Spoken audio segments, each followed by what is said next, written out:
समझाया था, भैया मेरी कही जो मानो तो रघुबर से सुलह कर लो और कर दीजिए रवाना फौरन जनक दुलारी। तो इसने विभीषण को भी लात मार करके लंका से निकाल दिया।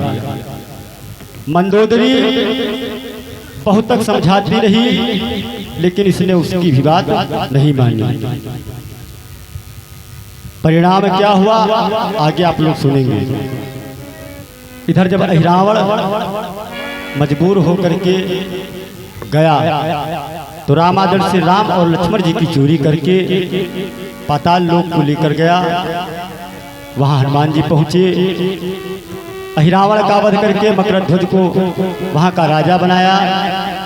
राम जी को और लक्ष्मण जी को लेकर के पुनः हनुमान जी रामादल को वापस आए। बस अगले दिन जब रावण को ज्ञात हुआ कि अहिरावण का भी वध हो चुका है, तो रावण ने आज सभा में ललकार लगाते हुए कहा, धिक्कार तुम्हारे अस्त्रों पर, लंबे चौड़े आकारों पर।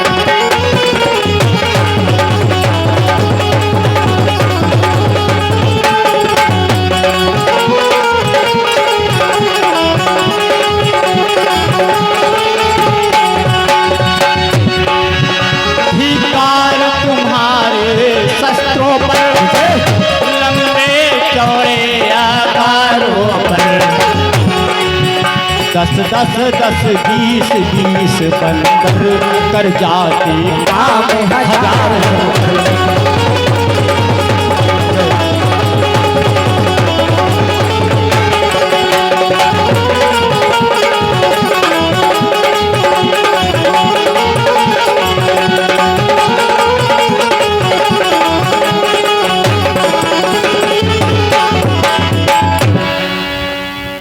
जब ललकार लगाई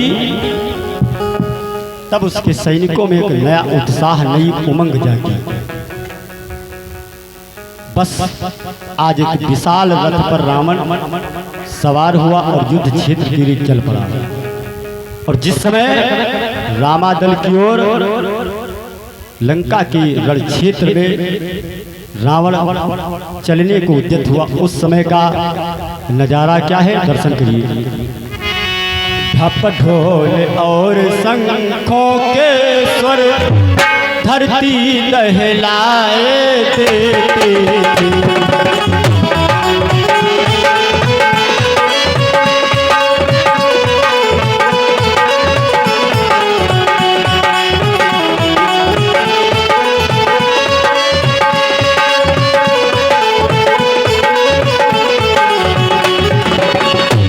ढप ढोल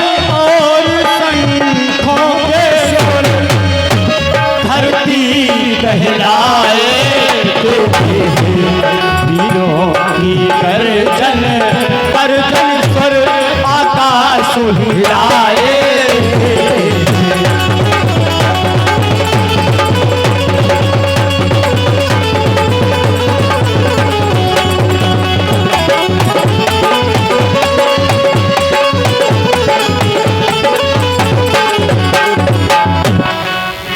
इस प्रकार सजे कर चला निश्चर कटक तमाम, पृथ्वी थर्राने लगी दहल गया आसमान।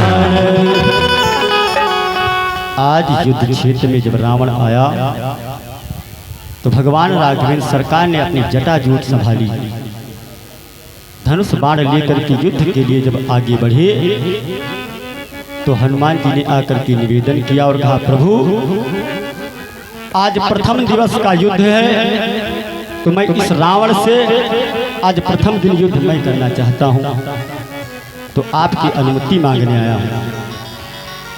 हनुमान जी ने कहा, इस दुष्ट ने अपनी लंका में मेरा अपमान किया था, मेरी पूंछ में आग लगाई थी, इसलिए आज हमको युद्ध की आज्ञा दीजिए। तो हनुमान जी युद्ध क्षेत्र में रावण के समीप आए और जैसे ही रावण ने हनुमान जी को देखा तो वो आग बबूला हो उठा और विचार करने लगा कि एक चुटीला बाण निकालूं और इस हनुमान का वध अभी कर दूं। तरकस से बाण निकाल करके जब तक धनुष पर रखा तब तक हनुमान जी ने क्या किया,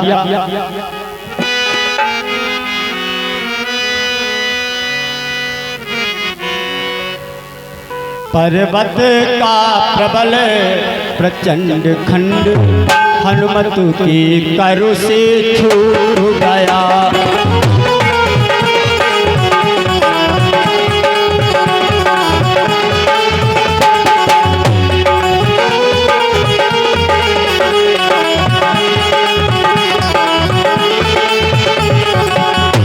पर्वत का प्रबल प्रचंड खंड हनुमत के कर से छूट गया।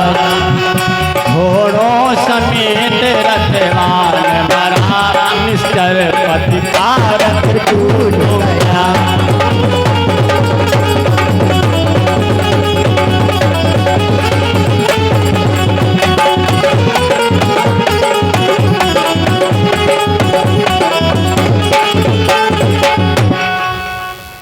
हनुमान जी ने एक पर्वत का विशाल खंड उठाया और उसको उठा करके रावण के रथ पर छोड़ दिया। और जैसे ही उसके रथ पर वो पर्वत का खंड गिरा तो रथवान जो सारथी था और घोड़े उसी रण क्षेत्र में गिर गए और रथ टूटकर चकनाचूर हो गया। अब तो रावण विरथ हो गया। तो हनुमान जी की कूटनीति चाल के द्वारा हनुमान जी से वार्ता शुरू की। कहा, हनुमत, वास्तव में मैं आपकी वीरता का आभारी हूँ। तुम सच में एक सच्चे योद्धा हो और योद्धा होते हुए भी इन तपस्वियों की संगति में, अरे तुम मेरे पास आकर के मेरी सेना में मिल जाओ तो मैं तुम्हें अभी लंका का सेनापति घोषित कर दूंगा। तो हनुमान जी ने कहा, राजन, ये सेनापति वाला कार्य हम जैसे बंदरों को उचित नहीं है और फिर उस नगर का सेनापति होना सबसे बड़ा दुर्भाग्य है जिस नगर में स्त्रियों की चोरी हो रही हो।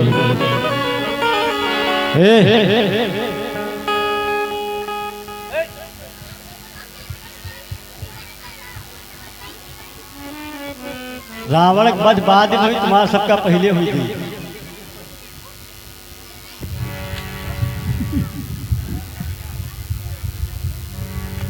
यह वह प्रचार आए आई ब्यार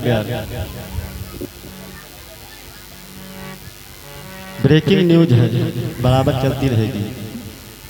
तो हनुमान जी ने कहा, जिस नगर का राजा चोर हो उस नगर का सेनापति होना कोई बड़े भाग्य की बात नहीं है। तुम्हारे वहाँ स्त्रियों पर कोई कंट्रोल, कोई बाउंडेशन नहीं है। इधर उधर जंगल में जाया करती है और नाक कान कटवाया करती है। और जैसे ही इतना कहा तो रावण आग बबूला हो गया। रावण ने कहा, दोस्त, आज जब तक मैं तेरा वध नहीं कर दूंगा तब तक मैं युद्ध क्षेत्र को छोड़ करके अपनी नगरी को नहीं जाऊंगा। तो हनुमान जी ने कहा, इसी की तो प्रतीक्षा हम कर रहे हैं। तो आज दोनों लोग आमने सामने आए। तो हनुमान जी से रावण ने कहा, पहले मुष्टिक युद्ध होगा। तो रावण ने कहा, हनुमान, मेरी इतनी बड़ी पीठ है, तू चाहे जहां पर एक प्रहार कर ले। रावण ने कहा,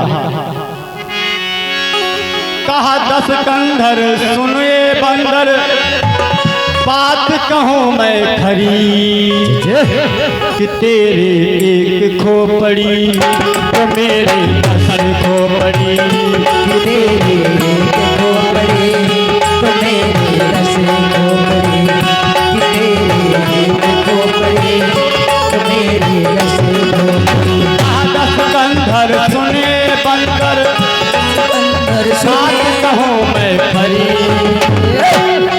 दुनिया एक नंबरी, मैं हूँ 10 नंबरी, दुनिया एक नंबरी।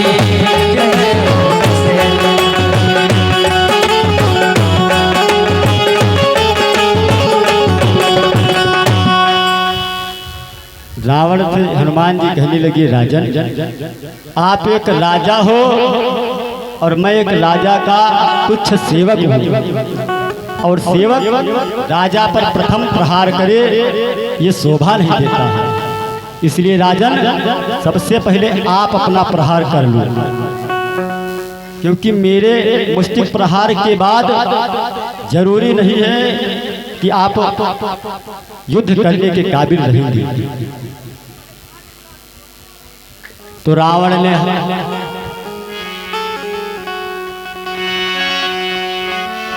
रावण से बलवान का मुक्का खा कर एक हाथ हनुमान ने दिया भूमि पर दे। जैसे ही रावण ने मुक्के का प्रहार किया तो हनुमान जी की सभी नसें चरमरा उठी और पृथ्वी पर गिरने लगे। जैसे ही गिरे तो कोहनी के बल स्वयं को संभाला, मानो पृथ्वी घूम गई हो। अब हनुमान जी उठे और कहा, राजन अब आप संभलो। हनुमान जी के विषय में कहा गया है, ज्ञान नाम अग्रगण्यम और सकल गुण निधानम। उनसे बड़ा बलवान न कोई देवता है, न हुआ था और न हुआ है और न आगे होगा। अब हनुमान जी का जब नंबर आया तो जैसे ही मुष्टिक प्रहार करने के लिए हनुमान जी ने अपना हाथ उठाया तो स्वर्ग लोक के देवताओं ने हनुमान जी की स्तुति करना शुरू किया कि हनुमत, रावण का वध करना तुम्हारा कार्य नहीं है, ये काम तो राघव सरकार करेंगे। इसलिए अपने मुक्के का जो ये वजन है इसको कम कर लो।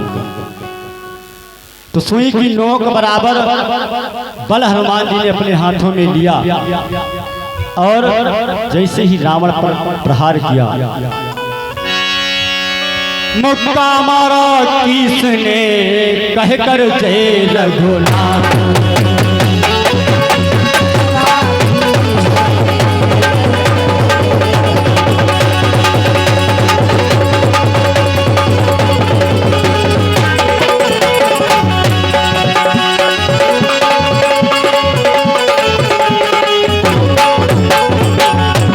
मुक्का मारा किसने कहे कर जय रघुनाथ। रावण मूर्छित हो गया, घूम गए 10 हाथ।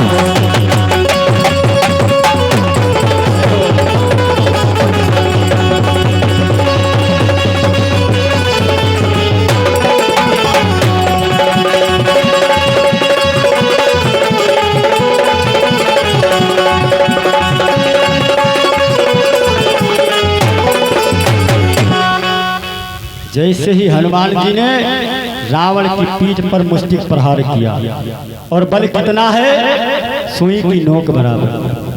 इतने ही बल में रावण जब आहत होकर के युद्ध क्षेत्र में गिरा तो मानो मूर्छा आ गई। सैनिकों ने विचार किया, इनको लेकर के भागो यहाँ। तो थोड़ी देर के लिए रावण ने आंखें खोली तो हनुमान जी ने कहा, उठो राजन, ये तो छोटा सा एक सैंपल है, ट्रेलर देख चुके हो, अब फिल्म देखो। तो रावण कहने लगा, रावण बोला, बाणी तू क्या करता व्यंग, आज नहीं तो कल फिर कर दूंगा मत भंग। और जैसे इतना कहा मत भंग, बस बेहोश हो गया।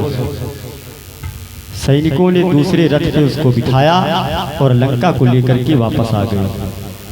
रात्रि का 12 बज रहा है और 12 बजे के समय में रावण की जब निंद्रा खुली तो उसने देखा क्या कि माता मंदोदरी जहां पर हनुमान जी ने मुष्टिक प्रहार किया था वहां पर एक काला काला धब्बा बन गया, तो वहां पर औषधि का लेपन कर रही है।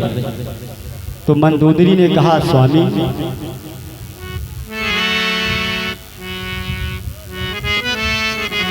हे सैया इस दम घर पर हो, पट्टियां बंधी है घावों पर।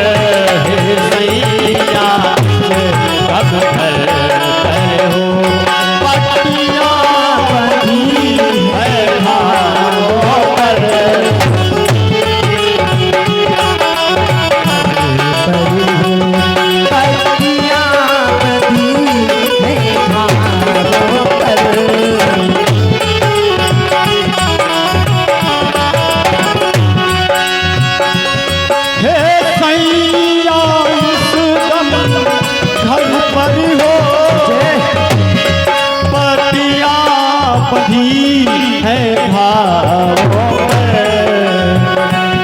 रण से घायल होकर आए, रण से घायल होकर आए, सेवक मंडल के हाथों पर।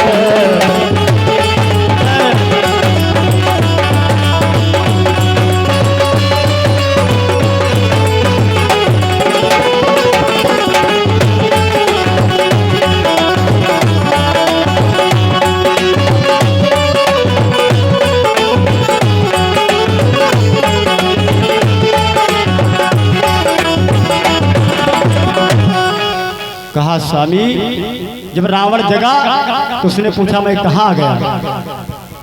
तो मंदोदरी ने कहा, स्वामी आप इस समय अपने रंगभूमि रंग महल में हो, रण क्षेत्र से आप घायल होकर मूर्छित अवस्था में आए थे।